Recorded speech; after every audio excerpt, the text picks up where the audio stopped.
Hello बच्चों, आप सभी का स्वागत है आपके अपने YouTube चैनल में जिसका नाम है Socionomics a complete guide for society. तो बच्चों, आज मैं ज्योग्राफी का एक इम्पॉर्टेंट लेक्चर लेकर के आया हूँ और इस लेक्चर में हम लोग लैंड फॉर्म्स के बारे में बात करेंगे। बच्चों, ये लेक्चर कॉम्पिटिटिव एग्जामिनेशन के तैयारी करने वालों के लिए बहुत ही ज़्यादा इम्पोर्टेंट लेक्चर है। साथ में ज्योग्राफी का नॉलेज को भी बढ़ाने में ये लेक्चर बहुत ही ज़्यादा यूजफुल है। तो बच्चों, यदि अभी तक आपने सोशोनॉमिक्स यूट्यूब चैनल को सब्सक्राइब नहीं किया है तो प्लीज़ इसे सब्सक्राइब कर ले और अपना सपोर्ट मुझे देते रहे। तो बच्चों, आइए हम लोग अलग अलग लैंड फॉर्म्स के बारे में बात करते हैं। तो सबसे पहला जो लैंड फॉर्म हम लोग आज पढ़ेंगे उसका नाम है स्टेट। तो स्टेट किसे कहते हैं? तो आपको याद रखना है बच्चों कि स्टेट एक नैरो वाटर बॉडी होता है जो कि दो बड़े बड़े अलग वाटर बॉडी को जोड़ने का काम करते हैं। तो strait is a narrow water body that join the two different large water bodies. तो बच्चों, आप देखोगे कि इंडिया और श्रीलंका के बीच में एक स्टेट है और उस स्टेट को कहा जाता है क्या? पाल्क स्टेट। तो यहाँ पे आप देख लो कि ये जो मैंने पार्ट सर्किल किया है ये है आपका क्या? पाल्क स्टेट। और पाल्क स्टेट जो है वह दो अलग अलग बड़े वाटर बॉडी को जोड़ने का काम करता है और उसका नाम है गल्फ ऑफ मन्नार और बे ऑफ बंगाल। तो याद रखिएगा, the state between the India and Sri Lanka is the Palk state, and this is the narrow water body that join the two large water bodies. Those are Gulf of Mannar and Bay of Bengal. Next जो land form है उसका नाम है इस्मस। तो इस्मस क्या होता है? तो इस्मस एक नैरो लैंड मास होता है जो कि दो बड़े बड़े अलग अलग लैंड मास को जोड़ने का काम करते हैं। Isthmus is a narrow landmass which join the two different large landmass। तो आप देख सकते हो बच्चों कि वर्ल्ड मैप में मैंने यहाँ पे एक इस्मस को लोकेट किया है और इस इस्मस का नाम है पनामा इस्मस। जो पनामा इस्मस है वह नॉर्थ अमेरिका और साउथ अमेरिका को जोड़ने का काम करता है। तो इस्मस को क्या हम लोग कहेंगे? इस्मस एक नैरो लैंड मास है जो कि two different large land mass को जोड़ने का काम करते हैं और जो इस्मस है आपका नॉर्थ अमेरिका और साउथ अमेरिका के बीच में उसका नाम है पनामा इस्मस। नेक्स्ट जो हम लोग लैंड फॉर्म्स का बात करेंगे उसका नाम है लगून। तो आप देखो कभी कभी क्या होता है कि सी और ओशन का कुछ पार्ट सी और ओशन से सेपरेट होकर के एक शैलो स्मॉल वाटर बॉडी के रूप में फॉर्म हो जाता है और यही जो शैलो वाटर बॉडी है जो कि आपका सी और ओशन से सेपरेट होकर के बना है due to the sand bars, इसी को हम लोग लगून कहते हैं। तो लगून एक शैलो स्मॉल वाटर बॉडी है जो कि बना है सी और ओशन के वाटर के सेपरेशन के कारण due to the formation of the sand bars. Next जो लैंड फॉर्म है उसका नाम है बैक वाटर्स। तो बैक वाटर्स क्या होते हैं?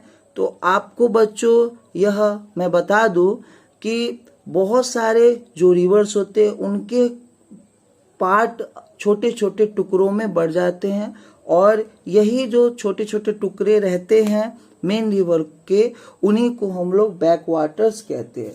तो इंडिया में एक स्टेट है जिसका नाम है केरला और केरला जो है वो इंडिया में बैक वाटर्स के लिए काफी ज्यादा प्रसिद्ध है। केरला में बहुत सारे टूरिस्ट जो हैं वो बैक वाटर्स को ही देखने जाते हैं और केरला का जो बैक वाटर्स है उसमें लगातार कई वर्षों से बोट रेस का आयोजन किया जा रहा है जो कि बहुत ही ज्यादा टूरिस्ट को केरला की तरफ अट्रैक्ट करता है। तो बच्चों, आप यहाँ देख सकते हो कि मैंने यहाँ पे इंडिया के मैप में केरला स्टेट को मार्क किया है और जो केरला का मेन रिवर है उसके छोटे छोटे टुकड़े जो हैं वो केरला में बट गए हैं और यही छोटे छोटे टुकड़े जो हैं उनमें जो फ्लो ऑफ वाटर होता है वो काफ़ी ज़्यादा कम होता है और इसमें बोट रेस का आयोजन प्रत्येक वर्ष कराया जाता है। नेक्स्ट जो लैंड फॉर्म्स है उसका नाम है क्रिक। तो क्रिक क्या है? तो क्रिक को हम लोग कह सकते हैं creek is a shallow narrow water inlet in which the flow of water is very less। तो आप देखोगे कि क्रिक जो है एक शैलो वाटर चैनल है जिसमें फ्लो ऑफ वाटर काफ़ी ज़्यादा स्लो रहता है।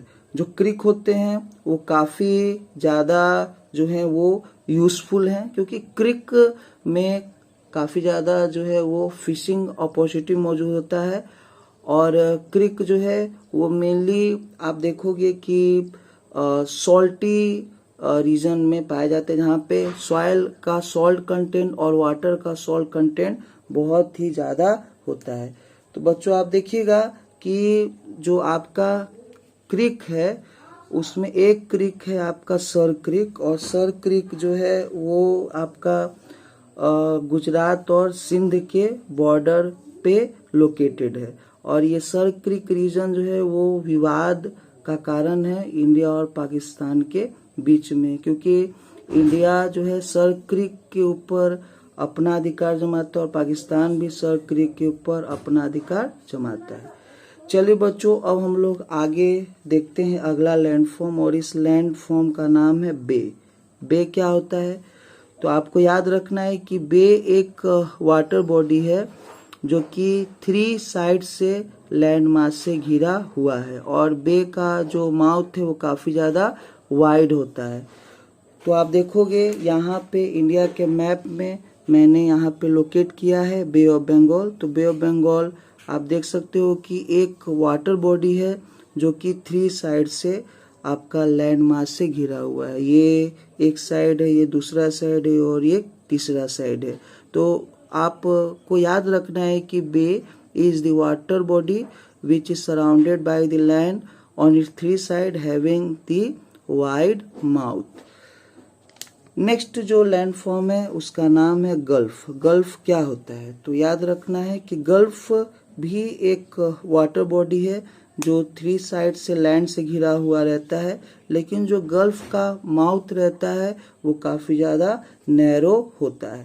तो बच्चों आप यहाँ देख सकते हो कि मैंने इंडिया के मैप में गल्फ ऑफ कच्छ और गल्फ ऑफ कंबत को मार्क किया है और आप यदि ध्यान से देखोगे गल्फ ऑफ कच्छ और गल्फ ऑफ कंबत का फॉर्मेशन तो आप पाओगे कि ये सभी क्या है एक वाटर बॉडी हैं जो 3 साइड से लैंड से घिरे हुए हैं और इनका जो माउथ का ओपनिंग है वो काफी ज्यादा नैरो है। तो बेसिकली जो डिफरेंस होता है बे और गल्फ के बीच में वो डिफरेंस यही है कि बे का जो ओपनिंग है या माउथ है वो काफी ज्यादा वाइड होता है और जो गल्फ है उसका जो ओपनिंग है या माउथ है वो काफी ज्यादा नैरो होता है। और दोनों में सिमिलैरिटी यही है कि दोनों ही जगह चाहे वो बे का बात हो या फिर गल्फ का बात हो दोनों ही जगह वाटर बॉडी रहते हैं जो 3 साइड से लैंड से घिरे होते हैं।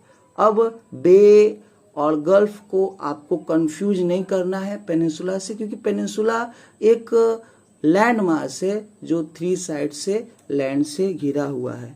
तो बच्चों मुझे पूरा विश्वास है कि ये जो भी टॉपिक मैंने आपको अभी तक पढ़ाया वो आपको अच्छे से समझ में आ गया होगा। चलिए बच्चों अब हम लोग कुछ और लैंड फॉर्म्स का बात करते हैं।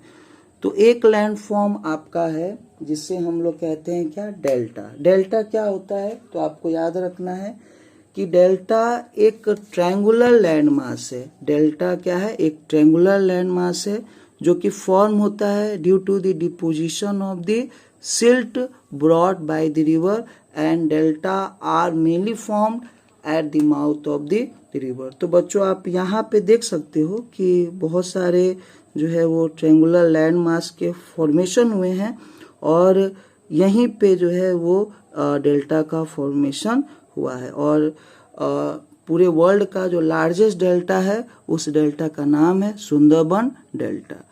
चलिए नेक्स्ट एक और लैंड फॉर्म का हम लोग बात कर लेते हैं आज के इस वीडियो में, और उस लैंड फॉर्म का नाम है आपका केप। केप क्या होता है? तो केप को हम लोग डिफाइन कर सकते हैं कि केप एक्सटेंडेड पार्ट होता है लैंड मास का इनटू द सी और ocean. The extended part of the land mass into the sea और ocean is called the cape. तो बच्चों आपको पता होना चाहिए कि एक बहुत ही फेमस केप है जिसका नाम है केप ऑफ गुड होप। ये जो केप ऑफ गुड होप है यह एक फेमस ट्रेड रूट है जो कि कनेक्ट करता है अफ्रीका, एशिया और यूरोप को। तो बच्चों आप यहाँ देख सकते हो कि यहाँ पे आपका लंदन है, और लंदन से यदि कोई ट्रेडर ट्रेड करने निकलता है और यदि उसे जाना रहता है आपका एशिया में, तो आप देखोगे कि उसे एक लॉन्ग ट्रेड रूट को इस्तेमाल करना पड़ता है, और ये जो लॉन्ग ट्रेड रूट है ये केप ऑफ गुड होप जो है वो कहलाता है। अभी आप देखोगे कि लंदन से यदि कोई ट्रेडर निकलता है और जब वो एशियन कंट्री में जाता है ट्रेड करने, तो उसे टोटल 24 डेज लग जाते हैं।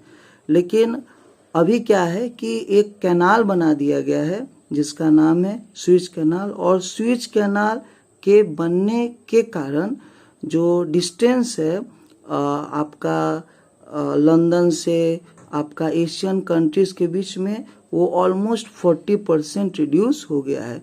तो जो डिस्टेंस पहले ट्रेडर्स के द्वारा कवर किए जाते थे लंदन से, जब वो आते थे एशियन कंट्री में ट्रेड करने के लिए 24 डेज में, वो डिस्टेंस अब केवल और केवल 14 डेज में कवर हो जाते हैं सुएज कैनाल के बनने के कारण। और सुएज कैनाल जो है वो आपका मेडिटेरियन सी और रेड सी को जोड़ने का काम करता है, और जो डिस्टेंस है आपका लंदन और एशियन कंट्रीज के बीच में उसको अबाउट 40% जो है वो सुएज कैनाल ने कम कर दिया। और सुएज कैनाल जो है वो बहुत इंपॉर्टेंट रोल प्ले कर रहा है पूरे वर्ल्ड में ट्रेड को ग्रो और एक्सपेंड कराने में। तो बच्चों I hope that what ever land forms I discussed in this video is useful for all of you. So if you want me to make such videos in future also, please don't forget to subscribe Socionomics YouTube channel, because I need your support constantly. Thank you very much.